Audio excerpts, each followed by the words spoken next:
વાગો હા કેમ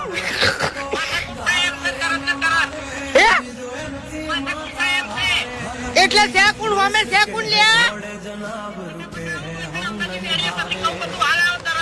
એવું એમ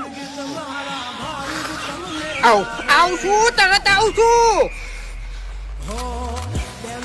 વાત આવી છે ભાઈબંધીની પણ હવે હોમે ગમે સંબંધી હશે ને તો હું ભમાયા વગર ની રૂવા દે એમ